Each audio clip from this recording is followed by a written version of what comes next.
Hello, everybody, and welcome to episode 12 of Rolling Over 40. My guest today is my friend, Al Reyes. Al is a black belt in jiu-jitsu. He's been training for about 25 years.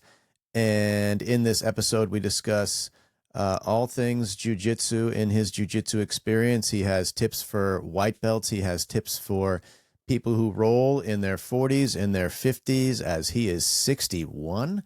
And we discuss his whole jiu-jitsu journey and how it has changed through the years, some serious injuries he's had, how he had to effectively train one-handed for a long period of time, how he had to take 2 years off for 2 different surgeries, and all that stuff. So hope you enjoy the episode, and I bring you Al Reyes. Let's pick up where we left off, which was the 90s is when you started training, right? So what year did you first hear about jiu-jitsu, and when did you start training?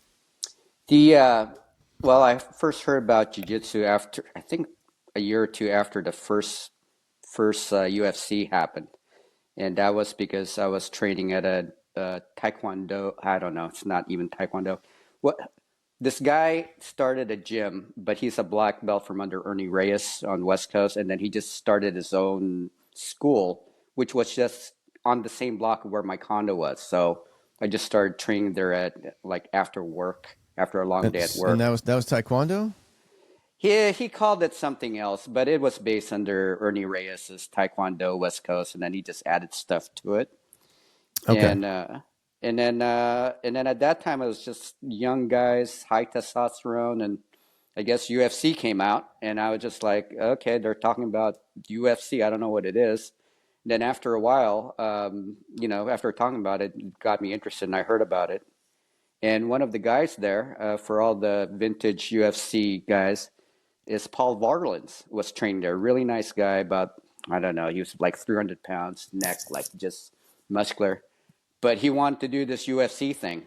And he actually he ended up fighting in, I want to say UFC 5 or 6 as the polar bear. And The he polar was bear there. was his nickname? That was his fight name, yeah, the polar bear. So Wow. Yeah, I don't look it remember up. this guy at all. I'm wondering. Some of my listeners probably will, but Paul, Uh-huh. what was his last name again? Varlins. Yeah. Okay, Varlins. So, okay, and you're training with this guy. Well, I mean, he was in the school, and then he held. I mean, but he was such a big guy. He was. What I noticed about him, he just had this, always had to be in control, so he didn't do anything that would get him angry. He was Okay. like, he was self-restrained. And after I talked to him, and anybody did anything that was just wacky, he would shut it down, because he kind of told me he didn't want to get triggered and get violent. So Oh, geez. there's a So story he there he somewhere. okay, so he knew that about himself too, huh? Yeah, yeah. 300 pounds. I remember the first time he tightened his neck, and we were trying to do the medallion, which we didn't really know how to do because we were not in jiu-jitsu. But all I remember was it became like this tree trunk of a neck, and I could barely get my, you know, whatever grips I had around his neck. So he Oh was my God. yeah, yeah, scary guy, but nice Right. guy. Well, So and for our listeners who don't know you, I'm pretty sure you're not 300 pounds, but like, what were you at the time? What are you now? Your rough, oh man, height, weight? right now I'm about 144 and about 5'3". And Okay. so back then I must have been skinnier because I was younger. So 140, 135.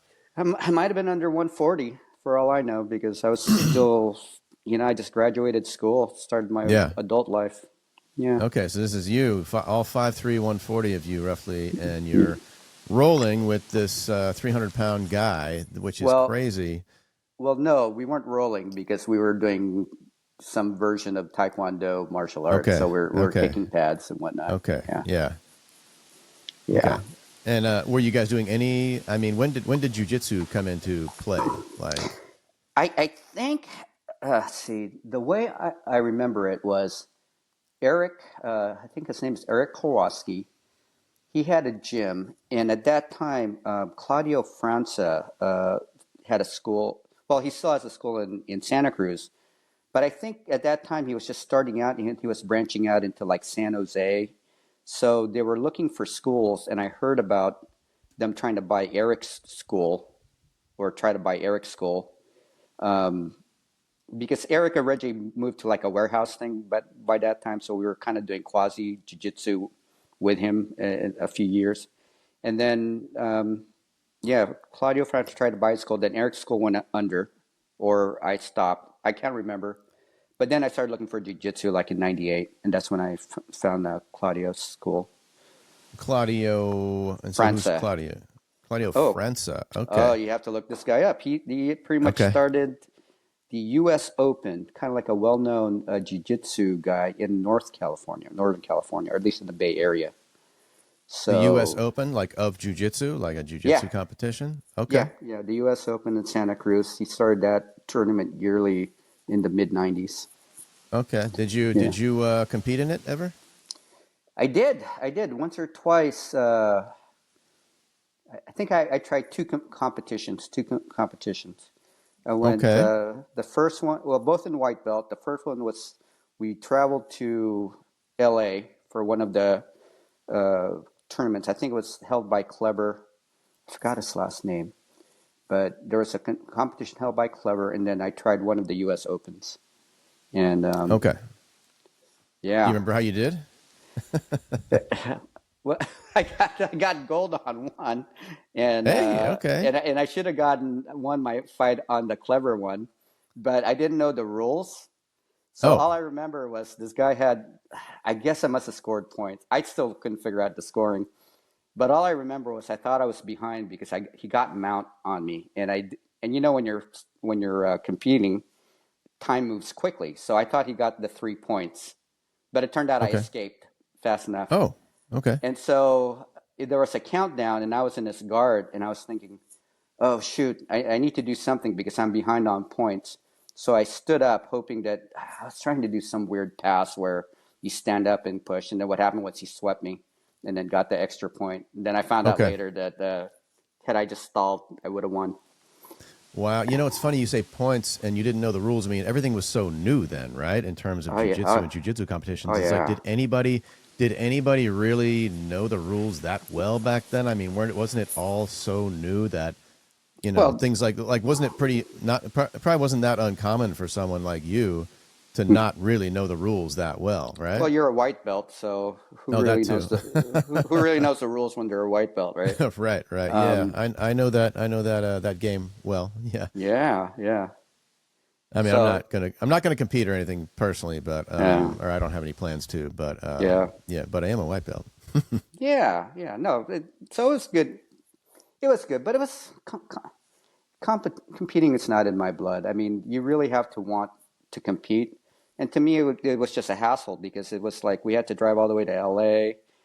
Oh It was yeah. an event, and then you're just focused on training. So, and then Okay. at that time, I was trying to figure out my career. Try to do my work. And so you really need to scratch that itch to compete because it just takes up all your time. Okay. And Okay. then and then when you do it, so I got my gold when I did the US Open, right? Yeah. Well, there was nobody in my weight class and nobody in my age group, so I essentially bought a medal. So I spent all that Right. time getting ready Yeah. and so there you go. Wait, when you mean literally nobody in your weight class, like you didn't even have to compete for that one where you got gold? Yeah, yeah, yeah. Oh. Essentially because it was so new at that time too, right? Yeah. So and then white belts, and then I was what 38. So I was already old when I started. Okay. So about 38, 39. So there was nobody in my weight class, Right. You mean like your and weight class and age class, right? age and weight class. Yeah, Okay. Okay. yeah. Yeah. You know what's crazy is one of the guys I interviewed, Coy, episode 2, shout out Coy. He was talking about how his first competition was something like 2019 or something. And Uh huh. even then he was like, well, jujitsu wasn't like it is now. And it's like Right. even from 2019 to now, there's been a huge explosion of the Mm, popularity of jujitsu. But I mean, you're talking about 30, almost 30 yeah. years ago. Yeah. So I mean, then it was even, like 2019. All right. So, yeah, you were also mentioning, Al, the other day when we talked that when you first started, there was no such thing as half guard. And I'm curious if there was, like, I'm always surprised when I'm, training at my gym and the instructors will mention something that, Hmm. is kind of being developed. And I'm always like blown away. It's like, oh, I didn't realize that this sport is still kind of developing, that there's Evolving. still submissions that are kind of being invented out there. But I Yeah. mean, what else? Is there anything that jumps out in your mind besides half guard that didn't exist then and does now? Well, well, half guard always existed, but when I started, half guard was like someone passing your guard. Okay. It was primarily like closed guard, and they were passing. And at that time, it became the rage. Like I was still white belts. I still was trying to figure this out, but a Brazilian named Gordo came out with a video series that I bought about the half guard game. And Okay. then I think Eddie Bravo was the American version. I remember there were two competing people who came up with kind of like this half guard concept, Okay. and one was in Brazil and one was America. And they were, then there's all that discussion who came up with it first. Oh, got Um, it. yeah, and I didn't realize this, but and this point, like the real purists are gonna call me like, yeah, and really I don't know. I just remember was where I learned from in under Claudio's group, and really Garth Taylor was the one who kept on doing most of the drives. Close guard was the game. That's how I remember. And we just learned everything with closed guard. So opening it, open guard was kind of new. So the spider guard seemed to be something that was people were experimenting with, Okay. and probably De La Hiva was kind of new at that time. Okay. Um, but all I remember was drilling closed guard attacks and passing, and uh, and then when half guard came into play, that seems what took off. Okay. And then when I moved to Sacramento, my current instructor, Cassio Werneck, he was just, he was new. I don't know if not new to the scene, but he won worlds in 2003, and everybody was telling me, "Oh wow, you're going to learn about the half guard game when you go to Cassio school." So And so you're saying that it was all about the close guard game when you first started and all attacks from the close guard. So are we talking like, armbar, triangle, oh yeah, kimura, the just all that? classics, The the the classics. cl- Okay. the classics from. Well, you're aware about the basic ship well, The ba- again, this is all from what I learned from the internet, right? This is yeah. internet knowledge here Okay. of the So 90s. the basic The what? Helio and Carlos, Helio and Carlos, the two brothers, right? Yeah, The yeah. Gracie brothers. Yeah. Okay. So as I understood it, the basic history was, I mean, their father helped out like the Japanese, I guess a Japanese group get settled in Brazil, and then the main one, God, I can't even remember his name, taught his kids jujitsu. And the story goes, at least the Helio side, Helio was the weakest of the brothers, Mm-hmm. and he ended up watching, but he was kind of sickly supposedly, and he kind of watched his brothers learn jujitsu from or judo from this guy who was traveling, and then there was this point where he just realized, oh, he understood it, and there was this one client who came in. His brothers were late, so he ends up teaching the guy.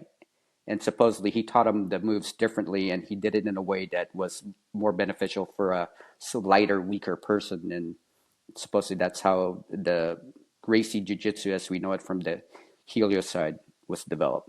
And then there's all that marketing stuff going on ever since then. Yes, is there ever, right?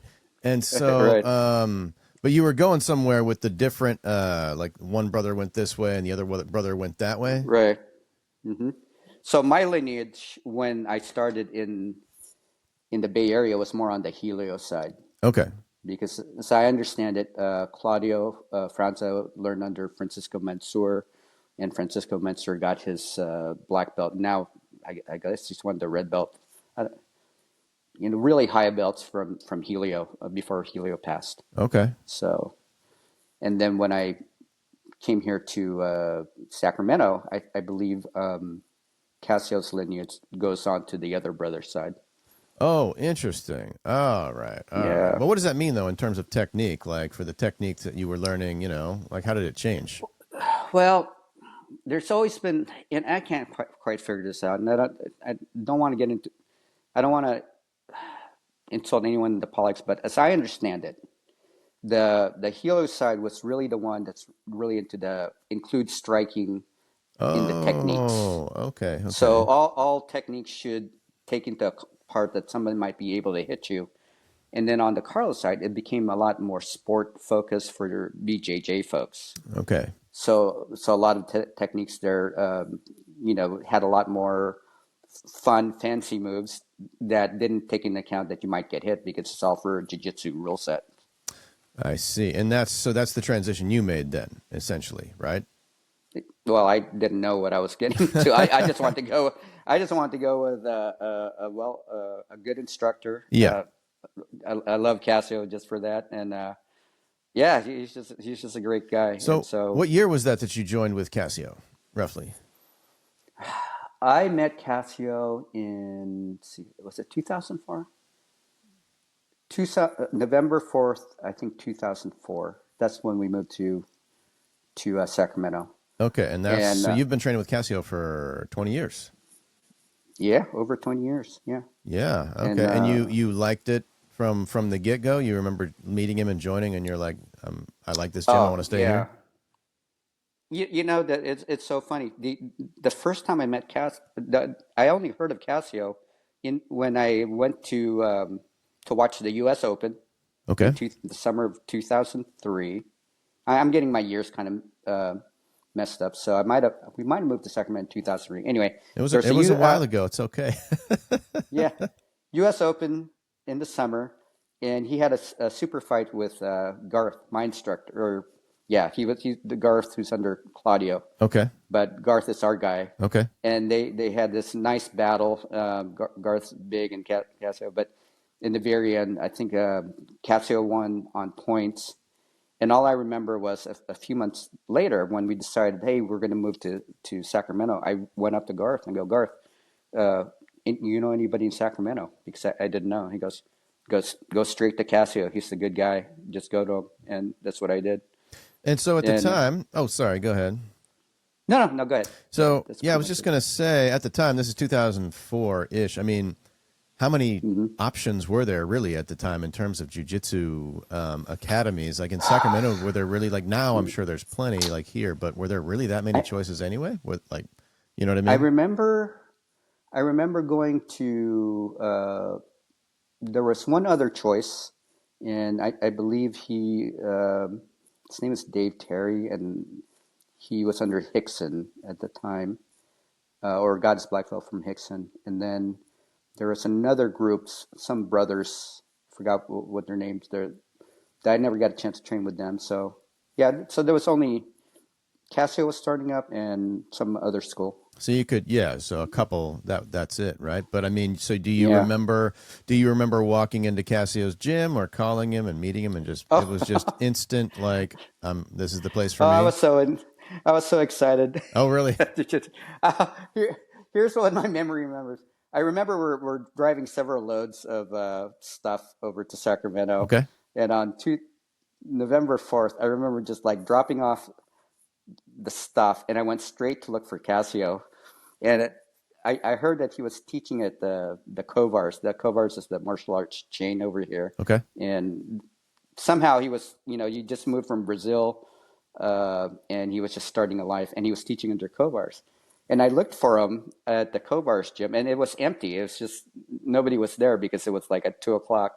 And I remember getting out of the car, and I'm going, I'm just some random guy. I'm going to go meet Cassio because I was all excited.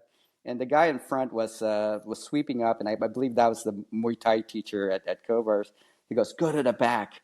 He's over there. So I go walking to the back, right? And there's no windows. It was like this gym.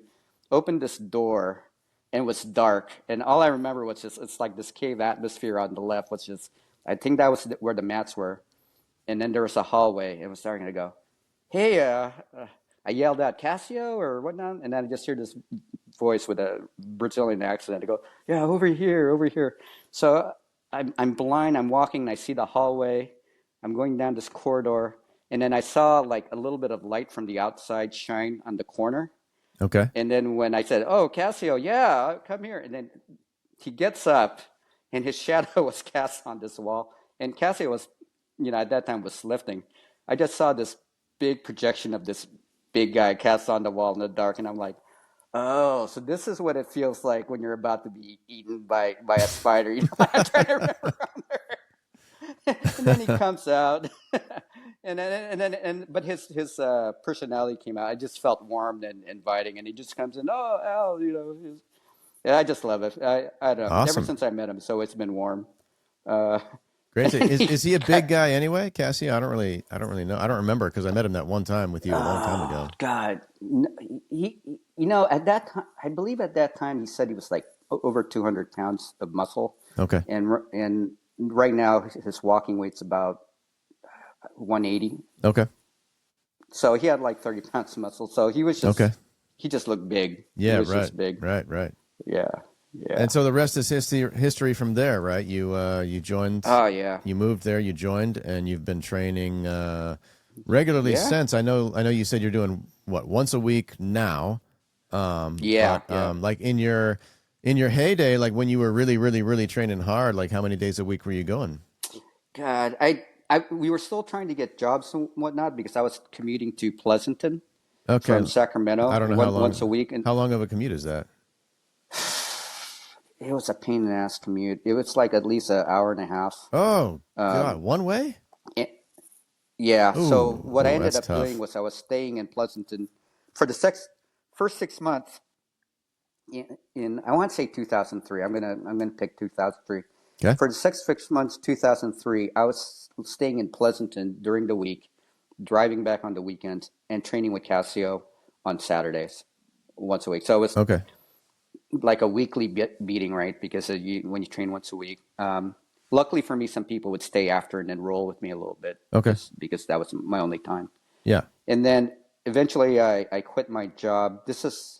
I don't know, this is when Oracle bought that other company and PeopleSoft, yeah. So I ended up quitting and then I just trained with Cassio in the daytime. I think I was, without a job, I think I was going, 3 to 4 times a week in the Okay. daytime while I Okay. was job hunting. Okay. I Hey, told my wife I was job hunting. there's some advantages to being unemployed, right? You can train a lot, right? Well, yeah, and then I was feeling guilty, and then I remember Cassio was there. He was young, and I was telling Cassio about it, and he goes, "Yeah, Al, I remember when I started out because my wife Ilza would also get up at 5 o'clock in the morning and do her work, and then I'd get up, like a little bit later, train about 10 o'clock. Yeah, I know how you feel." And we look at each other. Okay, see you tomorrow. Yeah, we'll see you tomorrow. We go off. No, you guys were very much on the So same page. That's yeah, awesome. I, there wasn't a lesson there other than yeah, we both felt bad. We bonded. So we'll train the next day. Yeah, right. So bad that you're going to keep training the next day doing the same thing. But you Yeah. might as well. I mean, taking advantage of that time. So how long were you out of work and training like that? Like until you got a Well, job? I can tell you were in a big rush to get a job. oddly enough, it turned out I met a contact from rolling and I ended up getting a job at EdFund. And I think part of it is because of my contact at jiu-jitsu. So I told my wife, hey, I was actually networking Yeah. while I was rolling. So I ended up starting work like, God, about 7 months later, I ended up quitting PeopleSoft. I remember December. And then then I started working in the summer. So And what year is this again? Ish. 2004. I want Oh, to say 2004. 2004. Okay. Oh, there's a lot going Yeah. on in 2004. You met Cassio, the move, the commute, getting Right, another right. job, like big year for I you. think the timeline was summer of 2003. That's when I went to the Open. That's when I first saw Cassio. We already decided to move like earlier, and then we moved in 2000 November, and then yeah, and then following 2004, I finally had a job.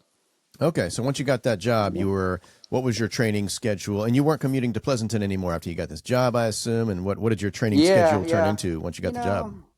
know, the best I could really get at any time was maybe 3 times a week, Okay. solid. So I was just a hobbyist. It was just too much driving for me. And we had that new house. So yeah, any more than that, either my body couldn't take it, or there, when you have a new house, you have to get the gardening, the Everything. Yeah. patio, and everything set up, and make sure Mimi's not too upset with me. Oh yeah, that's number She one. she already told me she felt like a jujitsu widow at that time, even with 3 times a week. So A jujitsu widow. Oh, I haven't heard that term before, but I think I yeah, understand it. yeah, yeah. So Wow. yeah, Okay. And so did you compete anymore, or those were the only two times back in the 90s? the yeah, after spending what at that time $80, which was cheap, and then not having someone to roll with, and then maybe my only option was to go younger or go up in weight class, and then I thought I was just inviting injury at that point, Sure. so I decided not to. Yeah. Mm-hmm. Mm-hmm. It was just too mentally, and I get it, like whenever for any type of competition, then that becomes my focus, right? So you really Sure. can't get anything done. Sure, sure. I hear you. And you're a black belt, man. So what was it like? What year did you get your black belt, and how did that feel when Cassio gave you your black belt? 2015, June 2015. Okay. It felt good. It felt good, but you feel vulnerable. Okay. And You honestly, mean, what do you mean? Do you mean pressure? You feel pressure? Like, okay, I'm wearing this belt yeah, now. you want to Like, uphold it, but uphold it, right? remember the injuries. Remember the Yeah. injuries that I talked to you about. Yeah. In 2010, I was punching a bob, one of those punching bag type things. I was the bob, The Century Bob. I don't know. That's a punching bag brand. I don't think I know it. Yeah, that's one. Century made it this life looking mannequin type thing that you Oh, punch, so you have your target, and and it's called the you bob. injured yourself hitting a mannequin? Well, I rolled my wrist because Okay. I was practicing some sort of strike that I saw on the internet, right? Okay. And then I Yeah. was actually, and then well, it's like some kung fu thing, and I was playing with my weight, and I was actually drilling hitting Bob and really laying into it. And all I remember was Mimi, my wife, comes back and says, "Hey, make sure you do some chopping or something."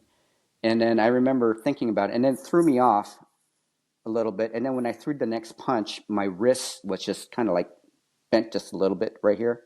And then I Okay. rolled it. And then it didn't quite feel good then, but I figured it'd heal up. And then later on, as it was healing, I did a little bit of CrossFit and tried to climb a rope, and that didn't do well. Then a few months later, I got wrist locked by one of the guys who was Okay. doing wrist locks, so that didn't make me feel better. And I can never get a good grip. So 9 months into this thing, I went to the doctor, and they said that's not right. Sent me to the specialist. The minute I walked in to see the specialist, he saw right away there was something wrong with my hand. Long short of it, I ended up having to get surgery where they had to fix it by taking tendon from my wrist Okay. and wrapping around the part of the scaphoid lunate in my wrist. So supposedly, as of now, my hand healed with scar tissue. It's held together by scar tissue and not a real tendon. So you had surgery and then you had like a long recovery, but I mean, you were training one-handed Oh at the yeah, time, right? So yeah, you just had yeah. it in a So like you had a cast on one hand and then you're just going for it one-handed? I was trying to figure out the best way to protect my hands, but because I did a lot of gripping, you have that death grip.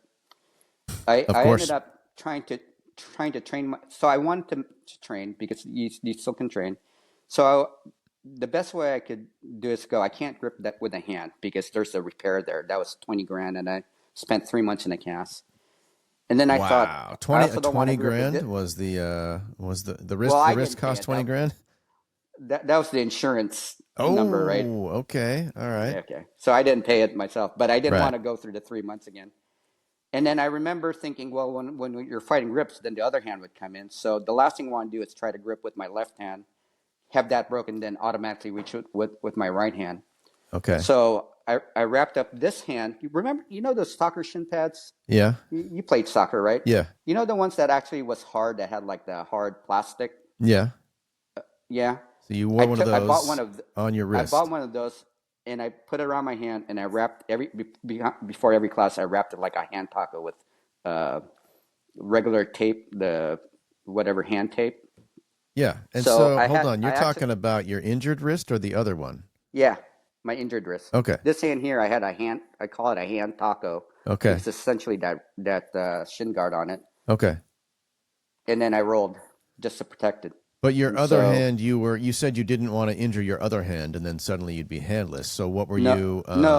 no, it wasn't that I didn't want to injure this hand. What I didn't want to do was think grips and then Okay. have this grip broken off, and then I automatically reach with my other hand because when you're hand fighting, Yeah. you use two hands. Yeah. So I ended up just training not to use grips on the lapel. Oh, really? So that's I mean, so this is good information for somebody out there who's, in that situation.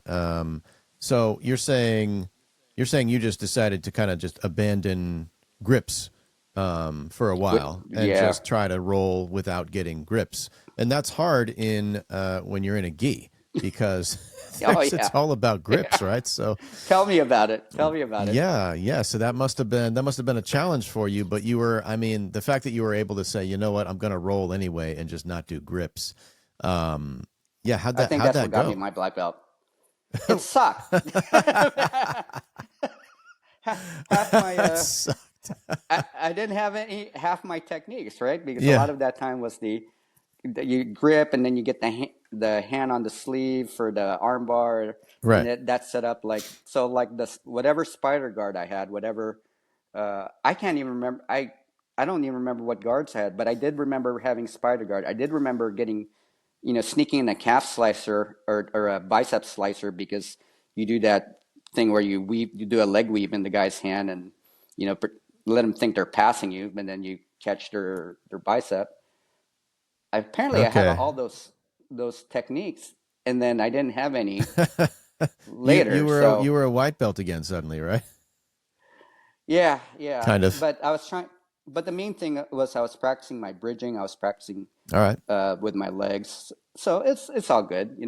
It's not all submission, right? But I Right. needed to roll. I mean, Rolling was yeah. like endorphins. Right. And I'm sure certain parts of your game improved because of that, right? Yeah. Oh yeah. I mean, my legs felt a lot better. I was able to, but it's really more defensive. At that point, I was just doing defensive type rolling.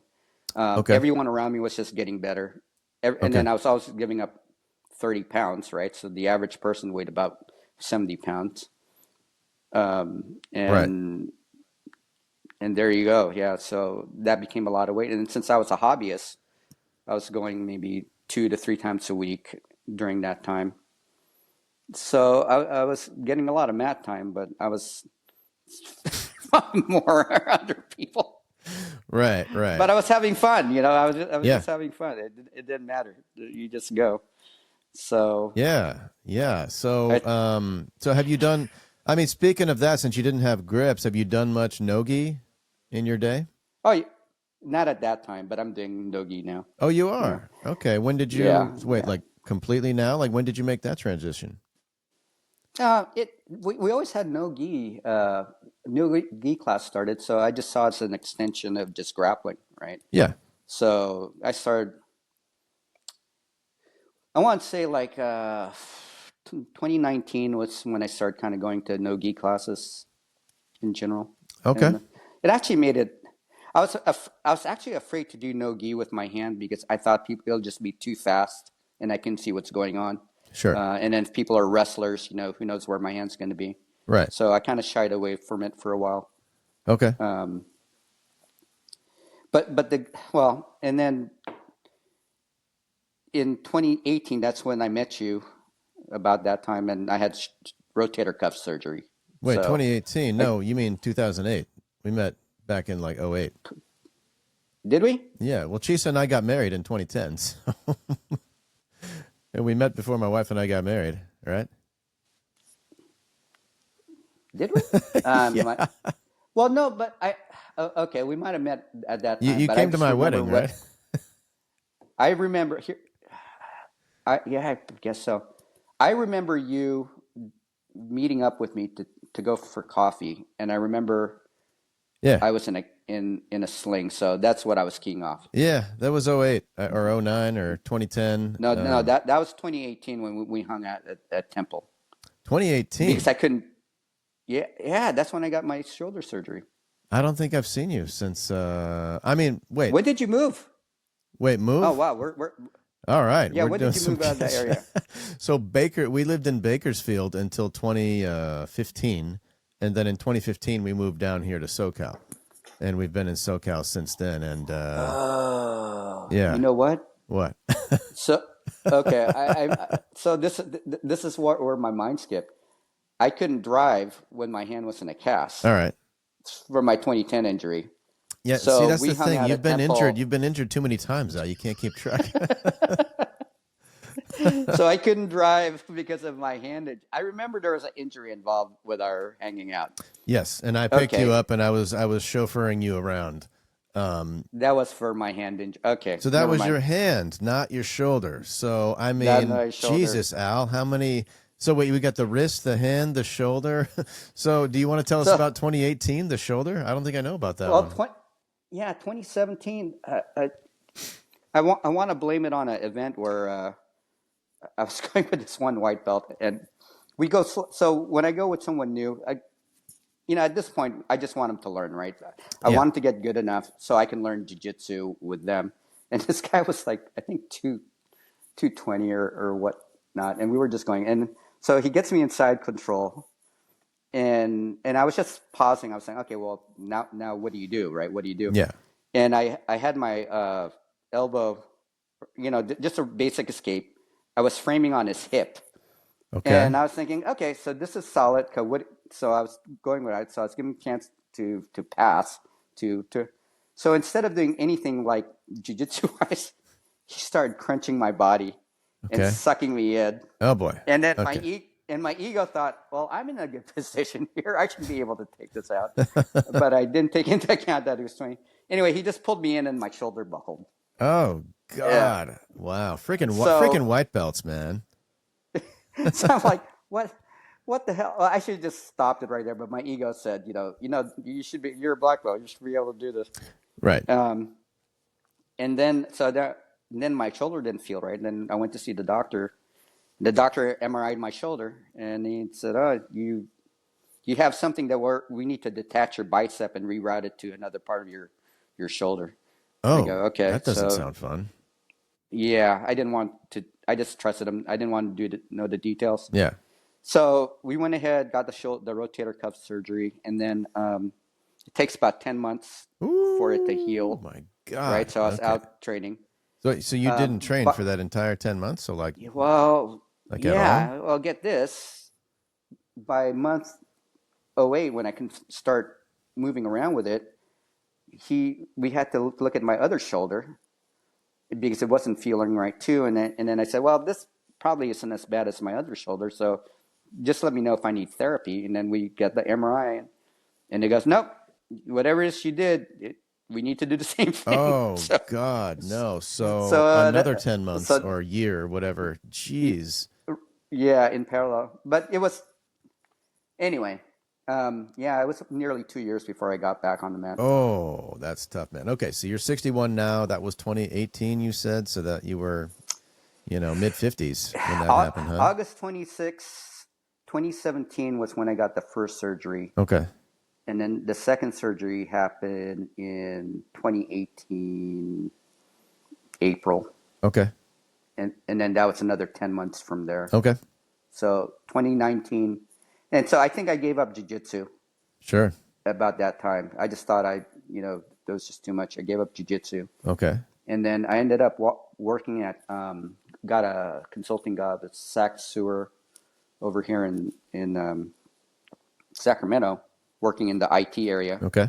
And it just so happened that's where one of the other black belts worked. Oh, I was wondering where that part was going. Okay, so then you Yeah. mean a guy that you already So knew? yeah, from Okay, Cassio's. okay, So we said, hey, how are you doing? Then he comes visit me, sits in my cube, we're talking, and he goes, yeah, I want you to just train. Why don't you come back and train? I'll yeah. watch out for you, make sure you don't do anything stupid because at that time I tend to just say yes to any role, Okay, okay, and so he goes, yeah, I'll watch out. So I came back and Cassio started with Cassio again, and I was just doing very minimal rolls just to get my shoulders to recover. okay. This is like 2019, right? When you It's started back up. 2019, yeah, Okay, and that's when the yeah. no So gi, like that's when you decided no gi at this that's when a point. lot of stuff. Well, I think I started a little bit of no-gi at that time. No-gi wasn't there yet because Okay, at that time I still was paranoid with my hands. I was still doing no grip and barely any shoulder okay. jujitsu. I don't know how you do And no then shoulder jujitsu. I don't even know what that means, I, but I don't know, it's like barely moving. Whatever the case, I was a mess. I was a okay, mess, okay, but I couldn't stay away from the mats. yeah. Uh, and then COVID hit Oh yeah. the following month, and then the which actually worked well for me because we were on lockdown for a little bit, but at some point we ended up doing classes in cohort groups. You know, like people who are. I don't know if you ever was there, but what happened was to reduce the potential for infection. Yep. We ended up grouping ourselves and just training with the same people. Okay. Sure. And then Cassio wanted to make sure that people got the service because people were just still paying the membership even when he shut down. He was forced to shut down, Right. and I was doing that too. But then he felt like people need to train, so let's try get a cohort group, people who work in hospitals and whatnot, high risk. You guys train together. Yeah. People who and so on. Anyway, I found my group, and it was a lot shorter time frame. Okay. But I ended up knowing the people, and that's when I started regaining functional use because I wasn't getting stressed out as much with both my hands and my shoulder. Okay. And it actually helped me build up. And that's when I used to roll with a hand brace for my hand because that was more of a reminder at that point. The taco was, thing, right? The taco thing turned into like a carpal tunnel hand brace where I just kind of wrapped it up a little bit just to remind myself not to grip. Okay. That sort of thing. Yeah. But it was a routine. Like before I go every class, I bandaged that up, and then I bandaged some other things up. Yeah. Anyways, I had a bunch of stuff. Yeah. But because of that class, I started using my hands again. Okay. In a very limited form. But they started getting stronger. So after that year, I realized, I think I can grip again. Okay. So Connor, So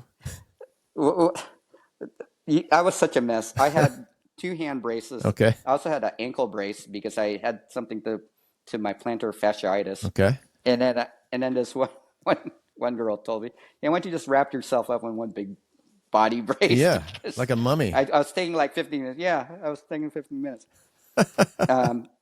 But by 2022 or whatnot, I was able to get rid of all this stuff. So right now, I just go to class and I just roll. So that actually worked out for me. It's just time and getting better. Right, and so no gi. You're no gi, like. And then at that point, a no gi class started, so I started doing some no gi too. Okay, and so you're 61. You're still training once a week. I went no gi yesterday, so okay, there you go. Okay, yeah, that's awesome though. I mean, you've found a way to, in spite of taking years off for surgery and all these different injuries you've had, to keep continue rolling, doing. which is awesome. And did you so you're a black belt, and one question I like to ask all my black belts, which is I'm just kidding, you're the first black belt, but I will ask all the black belts. Do you feel you have properly enjoyed every single belt? Yeah. Well, I'm not sure how to answer that. I mean, it's just that, there's a point in the jiu-jitsu where I realized I wasn't training enough to be a quote competitor. Okay. And I wasn't talented enough to be a phenom like the BJ Penns in a row. that I just embrace. I'm just gonna suck, Okay. and I'm just gonna go to class. So when you have that mindset, I guess you just enjoy every moment in class because you find the people you work with Right. and focus on what you have to do, and then you just enjoy it, right? You can't do this and not enjoy it. I'm gonna suck. I know the feeling very well. A little too Yeah. well, probably. So, yeah, I mean, but do you remember like the day, like for instance, I mean, the first, like, do you remember going from white to blue? Do you remember that day? Like, holy crap, I'm a blue belt now. Do you remember that? Or is Yeah. there one promotion that sticks out to Oh you as man. like besides obviously black belt, but is there one promotion that sticks out to you in your You, mind? you, Getting my purple from Cassio was kind of a surprise, and that was in June 6th, 2024, and that was barely a year training with Cassio, under Cassio, Wait, you said and that 2024? I'm sorry, You're getting the 2004. years mixed up again here, Al. I know, my brain's Wait, 2014. 2004. 2004. Oh, oh 04. It Oh, was, you had a purple belt by oh 04. yeah, yeah, Oh, wow. yeah. Okay, so you said that I'm was gonna a confuse surprise. everybody. Why was that a Yeah, surprise?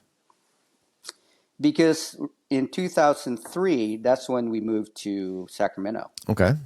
And then for the first 6 months, I was just training once a week. Okay, and That's because I you was, were a blue belt at that time then. yeah, I was living in Pleasanton, getting some training done. And then I quit my job in Pleasanton in, I think, January. And then that's when I started training a little bit more in the daytime with Cassio. Okay. And so by June, he had promotions. And I was like, well, he can't promote me. I mean, he barely knows me. I've just been here. So, but apparently I knew enough to where when he called out my name, um, I so convinced myself I wasn't going to get promoted that when he called out my name, the first thought I had is, "Oh, we have another Al in this group. Where Oh, is he?" So wow. I was looking around for like that brief second. Well, God, who's Al? Who did we You're get? like, And I'm then pretty that's sure when I I know all realized it these was me. guys. I don't remember another Al here. Yeah, And then you realize it yeah, was you, and so you were quite surprised. But I mean, when you have that purple belt, for instance, or any belt, for instance, it's like mm, that means like what does that mean to you? Is like once you got that purple belt, was it like, oh shit? Obviously, you have to uphold it and you have to prove yourself and all that. But I mean, there's mm. blue belts around you, and you were a blue belt, and then all of a sudden you're a purple belt. So what was that like? Like, okay, now I'm going to roll with the blue belts then, and I used to be the same rank as them. Like, because I'm just trying to understand how I'm going to be going through that. Uh, Hopefully, one of these days. Dude, Connor, I don't know. I don't know. I might have had PTSD and blanked it out of my head. But I know what you're talking about, right? I know what you're talking Right. about. But here's the thing. I must have blocked it out because I'm always giving up 20 or 30% or 20 to 30 pounds. Yeah. So anytime somebody came in and got my wrists, Mm-hmm. I did not own my wrists because they were just that much stronger, Mm-hmm. right? Mm-hmm. So the best I can do is I would negate it, I would maneuver, and I just felt the swarm of energy until I found an opening somewhere. Uh-huh. And so What do you say? What do you so mean? when you Got your wrist? Like got it in some sort of like? oh yeah, just like a wrist hold. Like I pull guard Okay. and they grab my wrist. Okay. And and the first when you're fresh, Yeah. you break out of it, but I get tired. Yeah. And before you know it, these guys who have 30 pounds, they grab the wrist and they clamp it to my side. And even yesterday, I was laughing. I'm like, a guy with 20 pounds on me, but he works out. He's 58 and he works out. He used Okay. to be a sheriff. Okay.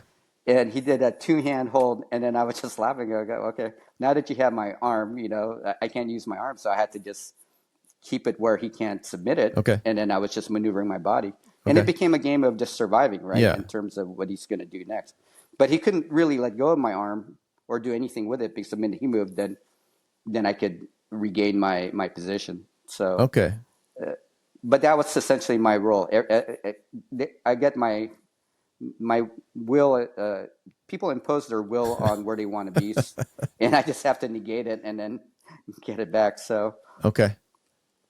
So luck, what happens is If they don't want to practice jujitsu and they just want to work on me, then it's going to be. I remember. Okay, I'm going to jump around. I remember helping one of the guys. He was starting jujitsu at another school, and he asked me to fill in for him to teach while he went on vacation. Mm-hmm. So I went there. I taught class. We had a role, and this guy who's like 180. He was one of the Krav Maga instructors. Mm-hmm. On my, what an ass. On my sixth roll, and I was already kind of tired because when you roll as a higher belt, you have to make sure you don't hurt the guy. So I'm not doing anything crazy. So it took a lot of energy not to even hurt someone. Mm-hmm. So you're protecting a guy who's stronger than you. Okay. And so the sixth roll comes in. I was kind of tired. He pairs up with me from out of the blue. Right. Okay, let's do it. Yeah. And I remember being so tired. I just got it. I got half guard, and I just felt every part of him just trying to strain and flatten me out. So he flattened me out, and he just had my limbs because he overpowered my limbs.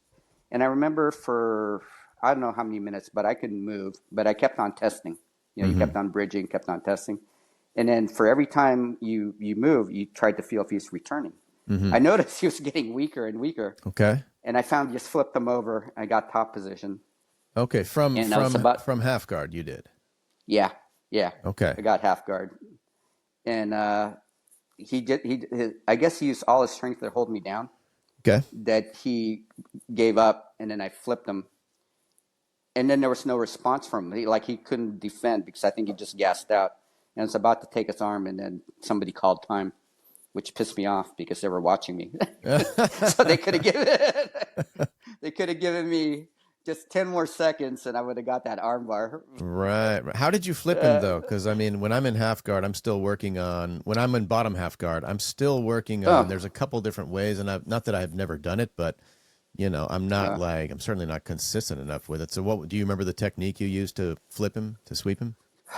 Well – and I can't remember the technique, but the thing is, when you have half guard, they're really at 2 points, right? They have your leg, and then they're trying to get your shoulder.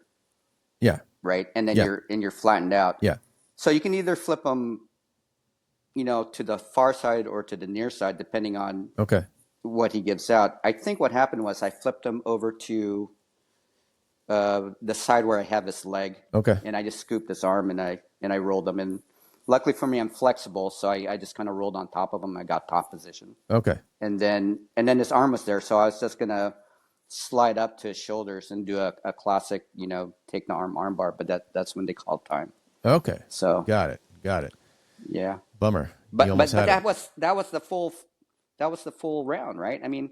So I'm not getting any. So when you go with heavier guys, and if they're intent on just going submission, it becomes a battle, and it's a crappy 6. I don't know how many minutes, 5 minutes, because they're just holding you down, and I'm just playing a game of energy attrition. Like I'm waiting for whatever their strength to come down, so I can get a weakness and do my old. But I'm not getting any jujitsu in with that time frame. But so it kind of pisses me off. You're not getting any jujitsu in, but isn't it all part of jiu-jitsu? Like, you mean like you're underneath trying to save energy and look for, isn't that still jiu-jitsu? Because at least for me, that's what I'm doing most of the time. I'm underneath somebody trying to find my way out 90% of the time. Well, when you're beginning, sure, but as you get higher rank, you want to try, let's start working on the bear and bow. Let's do the XR. Let's start doing these techniques. Okay. But when you always get someone who just wants to get their ego, then you're really battling their ego, and you're using jiu-jitsu. You're using maybe old Gracie style jiu-jitsu of surviving, which is good to know, right? But every time you roll, it's like right. You have to get them in. You have to get the survival thing in. Right. But then that's why I kind of like people who roll. And we understand, we're here to learn jiu-jitsu, not, try not learn an aspect of jiu-jitsu. So if I can find someone where we're trying to outmaneuver each other, that's the game. Like the minute you have my hand, I'm going to try to not force the let's say I'm trying to get your collar grip. Okay. Rather than saying, you have 2 hands on my hand, rather than say, you know what, I'm just stronger. I'm going to hold on to that collar for dear life. Right. And hold it. now you're just playing a game of energy attrition where, okay, well, when you get tired, I'll break the hold. Okay. Rather than, okay, you won, I'm going to go for a different grip. Now, let me try to beat you there. And then once that's established, then from on my side, then I'd say, okay, let me try to beat. Then you start flowing. That becomes a real flow. And it becomes a real sort of jujitsu where you can now use jujitsu on each other, right? Use enough energy to force something if the guy, just to test the guy, like, is that a real counter that you have? Okay. If not, then you prove it by putting strength. But the minute you realize, okay, he has it, let me move on, then you can roll and get more jujitsu neurons working rather than Jiu-jitsu just a neurons. game of attrition. Yeah. But, Okay. No, I I mean, get that's it. I what it get is. it. It's like, I mean, I won't Yeah. fully get it until I have been doing this a much longer time than I have now. But I mean, I'm trying Right. to wrap my head around, honestly, wrap my head around what you're saying. Okay. Because I Okay. mean, I trained yesterday and I had a great time. Uh-huh. And, you know, I Okay. went Okay. against the Saturday class is fun because, well, every class is fun, but the Saturday class is a little different because it's not quite as much time on technique, and it's more like, okay, let's do a little warm up, let's do a little bit of technique, and then let's just get to live rolls. So it was almost an Right. hour of live rolls that were 6-minute rolls, which are kind of on the longer side. And I Okay. went against, I don't know, I mean, 3 or 4 black belts, a white belt, Uh-huh. 2 purple belts. I don't know. And Okay. it's like, Question for go you. ahead. When you roll, Yeah. what's in your mind? What do you have any training objectives when you roll? What's in my You're saying survival. It's like that's pretty much it most of the time. I feel like such an idiot out there most of the time. It's like, okay, Uh-huh. I've been going to countless classes, hours and hours of Okay. instruction, and it's like here I am, and you know, okay, let me try to do this 7-step maneuver. I can't even get to step 1. It's like, okay, grab the lapel, put it under the Right. arm. I can't get the lapel on a blue belt. I can't do step 2 on a blue belt. I can't even get step 2 on a white belt, on Connor, another white belt, you know. you're a teacher, right? Yeah. You're a teacher. Yeah. Okay. When you teach students, Yeah. how do you teach students to learn? Yeah. How do you Yeah. know when a student has mastery? Oh, I mean, you know, it takes time. Right. It takes a long time. It It takes time. takes, I mean, I do see a lot of parallels, interestingly, because as a teacher of Right. algebra and calculus, things like that, it's like, there's a lot of parallels out there. You know, it's like you got to put in the time, you got to put Okay. in the effort, you got to put in the reps. None of Well, this is going to make sense until a while from but you now. need objectives, right? Yeah, yeah, yeah, So do you have to make sure? So okay, to teach someone math, you have to make sure they know their numbers. yeah, You know the vocabulary of yeah, math, right? yeah. We all know it, so we think that's Al, you're being silly. You're being too silly with this analogy. But you need to know your numbers. You need to know how the numbers work together. No, I don't think You it. need to know your addition. I don't think it's a silly You analogy at need all as a math teacher. right, So I get it. Yeah. right. But get this: you start jujitsu, you don't even know the vocabulary of jujitsu, Right. Right. and now you're trying And okay, I'm now I'm a you're great trying to example be of that, by the way. well, everybody is, right? Yeah. But think of it this way: when you go through the grade levels, you first have to learn the numbers, you learn how to Yeah. write it, you need to know basic math, and then you do your equations. But the thing with jujitsu is you go in and then instructor's giving you an equation, Yeah. and you don't even know what the numbers are, Yeah. right? When Right. you're a white belt. Yeah. And so it's really up to the white belts to say, you know what's the vocabulary of jujitsu? What are the basic positions? Like when somebody has side control of me, because you're going to find yourself in someone's side control or mount, Mm-hmm. what is the basic defensive position here, right? So your vocabulary is positions. There's Mm-hmm. mount, there's being Mm-hmm. under the mount, being on the top of mount. Mm-hmm. And then within that position itself, what are your basic moves for not getting submitted? So those are Mm-hmm. the fundamentals. You have your Mm-hmm. bridging, you have your shrimping, Yeah. you have your direction of shrimping, right? Yeah.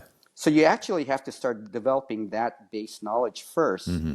before you can hope to grab the person's arm and put it behind their back. at some point at some Yeah. point during the roll, when you don't even know what the equation is, like you're Yeah. almost like doing one part of the equation out of context for what you're doing, because we're Yes.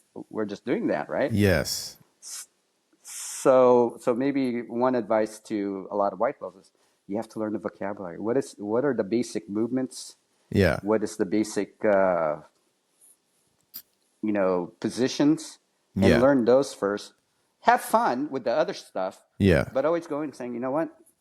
When I roll and they get mount, because they're probably going to get mount, I'm going to do this defense. Let me make sure to be able to at least make sure my elbows are on my side and I'm pushing on their hips. Yep.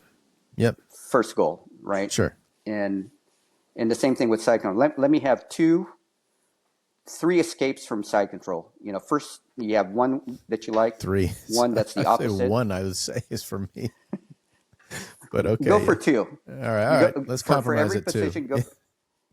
Well, you know why? The reason why is you learn one, but then they're eventually going to negate it. They're going to counter it. Yeah. So for every position you have, you need the opposite that will make them vulnerable to how they're countering it. Okay. And then you switch between those two, and then that's how you learn. You learn the. Now I'm going to use the metaphor of rhythm, right? Okay. So you have to develop a rhythm, because then they're like, oh, if I can get ahead, like the minute he's countering my my regard with my knee, and then they're going to move to counter that. The minute I see they're doing that, then I'm going to try to do the belly down version of that escape. Okay. Oh, the minute they come back to negate that, let me go back to the regard, because what's going to happen is what white belts do is they go, I'm going to try this technique.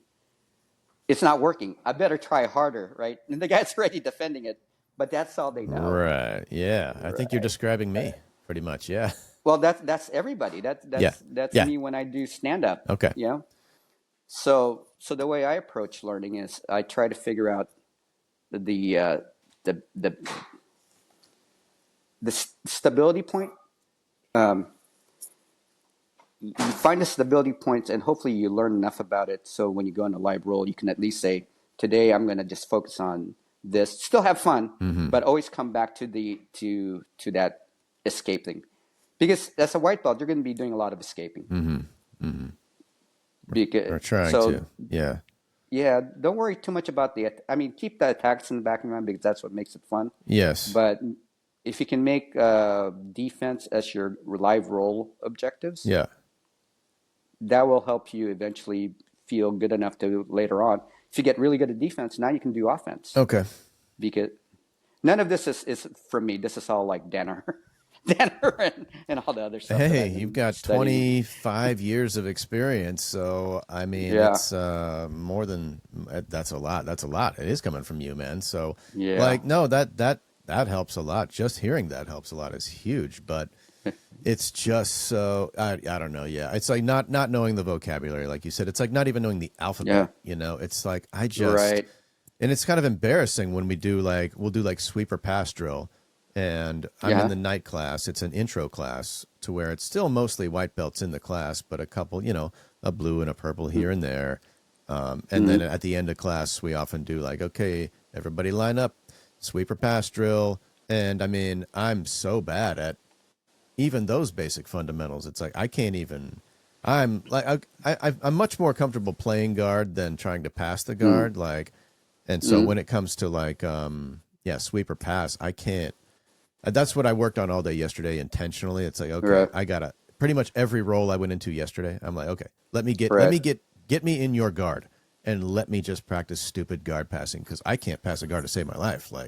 I don't even. It's all these fundamentals. Where did they go? It's like it's gone. So right. So but here's a question for you: when you're doing that basic pass, right? You and you're learning, you have a win if you could just do remember the first movement of. I mean, when you say passing, are you breaking guard, or are you just from open guard? Both, either from open guard or trying to break the guard. I really struggle with both of those. Like if I'm the other guy, I'm I'm not good at any of it, but I'm slightly better, more comfortable as the other guy. But trying to pass from open guard or close guard, oh man, I just feel like I got nothing. Connor, you give yourself a win if you could stay in base. Okay, how about this? All right. You pop open the guard. Yeah. And you get into a basic. I don't know which do you do over under? What pass do you normally do when you normally? I appreciate that you're generously calling it normally. No, I mean it's not that it doesn't happen against some white belts around my level, but probably the knee slice maybe. Okay. Give yourself a win that after you open the person's guard, you're able to get one knee up, Mm-hmm. and then you have base, Okay. and you're ready to do something, right? Okay. If you can do that, then that means, okay, if I can do this consistently where I'm base, where he can't regard, he can't break you down Yeah. at that point, then you have a win, because then that means, oh, I can always get that. Now I can look for moves. Okay. Once your knee is up and you're in base, you could then see where his legs are. You can either do a knee slice over top or swim under and do a stack pass. Okay. But you're Okay. in that cusp where you can do those things. If you can Okay. get there, that's like a one positional node Yeah. that, and if you can have I call them positional node, like part of a web of knowledge, right? Yeah. If you can get to that base, then you can start working on either over or under, whatever pass, right? Because Yeah. you're in the base. Yeah. If you can then maybe just decide, you know what, I'm going to stand up and then back away.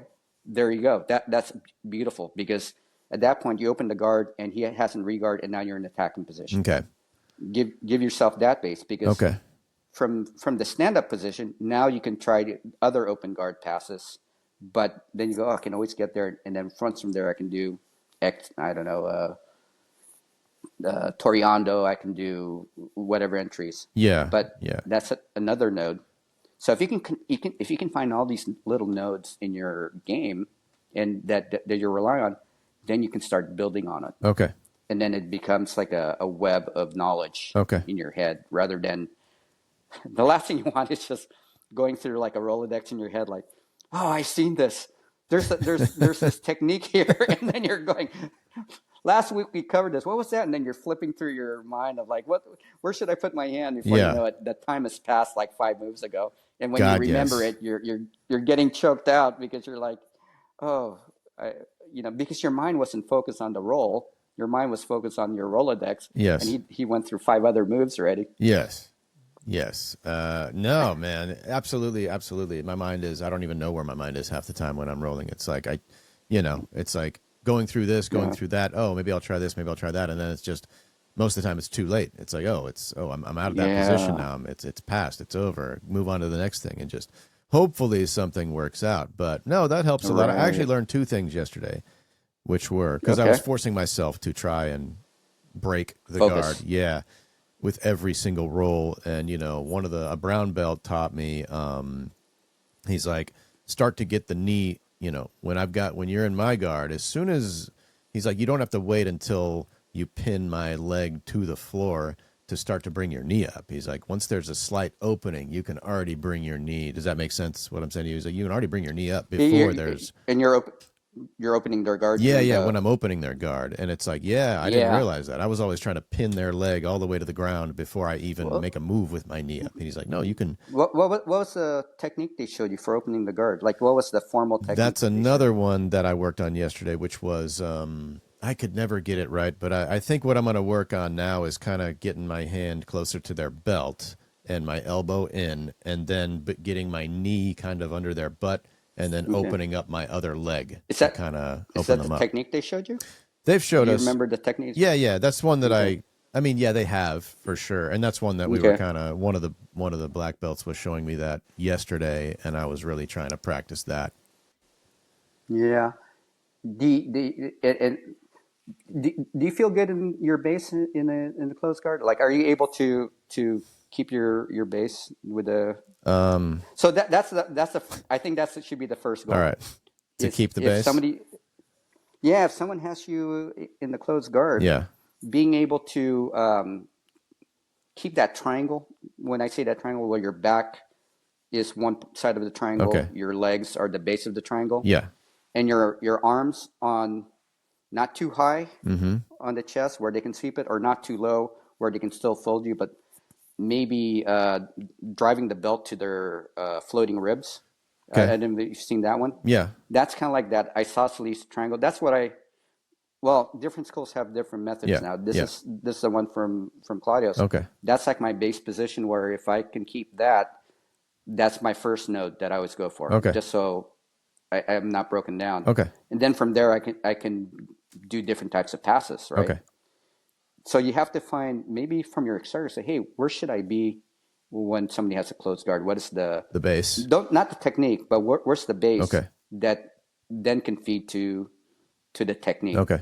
Because if you don't have that first base Yeah. and you try the technique, it's going to be a long, 5 minutes. Yeah, no, that's good advice because usually I'm like, okay, find a way to pass the guard, find a way, open the guard, open the guard, open the guard. But yeah, if I can just, maybe I need to back up and just be like, fine. And they've told me that. Don't get me wrong. They've told, now that you're saying it, I'm like, oh yeah, that's been told to me. Just chill out and find the base first. Not in those terminology, but that's been told to me before. Like, yeah, don't worry about opening the guard. Yeah, you got to kind of just stabilize things first and just find that spot. But it's so damn hard to remember to do that. And how to do it right. It's okay to be tapped, man. There's no. Yeah, I know. Yeah. So I mean, I would. A lot of people come in with this anxiety about getting tapped, Right. And really, and it's hard for me too. Okay? The truth comes out. Yeah, it's hard. You don't want it, but the more you don't worry about being tapped, then you can focus on the jiu-jitsu and see things. Okay. So sometimes you just roll and go, just let them tap. Yeah.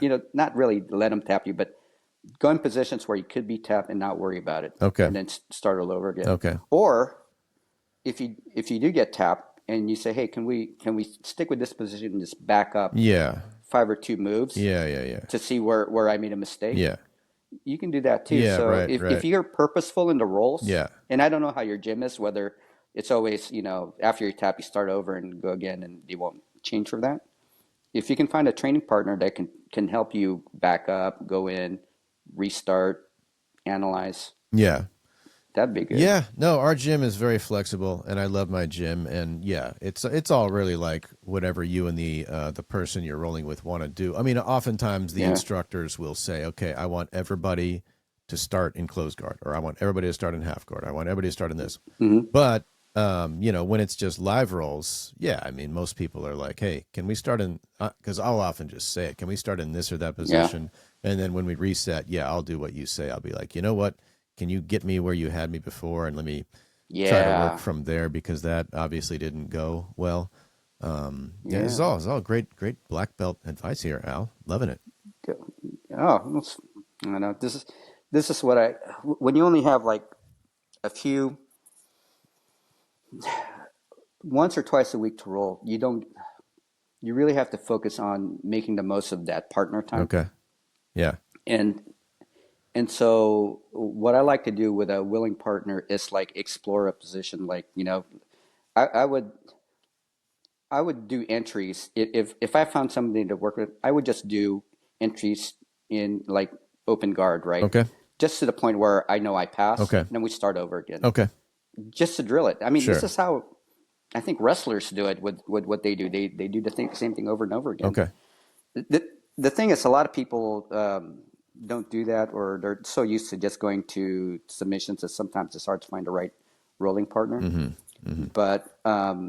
But then I try to drill in your, all that psycho-cybernetic stuff. There's stuff you have to learn in your brain. You can train stuff in your mind, assuming you've done it correctly, and then you know how it feels, right? Mm-hmm. So you're just repeating that sensation of doing the technique properly. So. Mm-hmm. If how many times a week do you train? It varies, but like usually 2 to 3. Last week was 3. Yeah. Oh, that's good. Tuesday, Thursday, Saturday. But because I'm a teacher, when I'm not teaching, I can train way more. I can train because I got summers and winters, so I'll usually go to the morning class too, because I like to get it out of the way in the morning. It's just a little different because the morning class is almost exclusively higher belts, which is not bad, but it'll be like, a very high density of black belts in the morning. And I know them, they're cool. They're cool with white belts. They let you work, right? Oh yeah. They let you work when you're on. Yeah. Oh, that's sure, perfect. for sure. That's the best So time. I'll go like 4 mornings a week in the summer, and then work in maybe another day. Yeah, it's pretty cool. It's I love it when I'm able to do that. But I wanted to ask you, Al. You're doing the right thing. What's that? Sure. Oh yeah. No, I think you're doing the right thing. Yeah. You're enjoying it. Yeah, thanks. No, I'm having a great time, and it's honestly hard not to. So But Hmm. since we're coming towards the end, a couple of Yeah, last minute shorter questions, like sure. what have been some of your top submissions? Like how have those changed through the years? Like, did you have a submission that you were like really good at as a lower belt, and that sort of changed as you got, you know what I mean? as you Oh, got to I'm a higher laughing belt. because well, I used to have a armbar from the guard. Remember that discussion right before my hand? I gave up my Yeah. grips. Once I started getting my grips again, I realized a lot of my old submissions were gone. Okay. And then I was talking to someone like I used to be able to get I used to remember scrambling for arm bars from guards and umaplatas Mm-hmm. all the time, and then I realized I stopped doing them when I didn't have the grips, Ah, right? sure. Sure. So now I'm like, okay, let's remember to do this now, and Yeah. then it's like learning all over again, firing it Oh, up. wow. So Okay. I had all the basic one, and cross collar choke. I remember having uh, those were the trifecta that they taught you: cross collar choke. Okay. They opens up the arm bar for omoplata. Okay. So now I'm trying to remember to attack with that cross collar choke. Now that I have my Okay. grips, and then hopefully go for arm bars and whatnot. Um, for the most part, really, since my hands were messed up, I spent a lot of time just reversing bottom position to get the top mount, Mm-hmm. and Mm-hmm. then going for arm bar or a reverse triangle from the mount, Mm-hmm. because I was able to gift wrap them. You know, Yep. that's that's pretty much what I've been doing. But then, now I'm coming back to, I have my hands again. Let's go back to the old material, Ah, back to basics. or, Okay. or classic material, not old material, Right. vintage material. Vintage material. Yeah, Yeah. Yeah, yeah, man. Awesome. yeah. So any Oh, oh, go ahead. no, and then I sneak in a few foot locks here and there Okay. on the bigger guys. Okay. But when you're in gi, you're not supposed to do heel hooks. But Okay. when Cassio's not looking, I sneak one in slowly.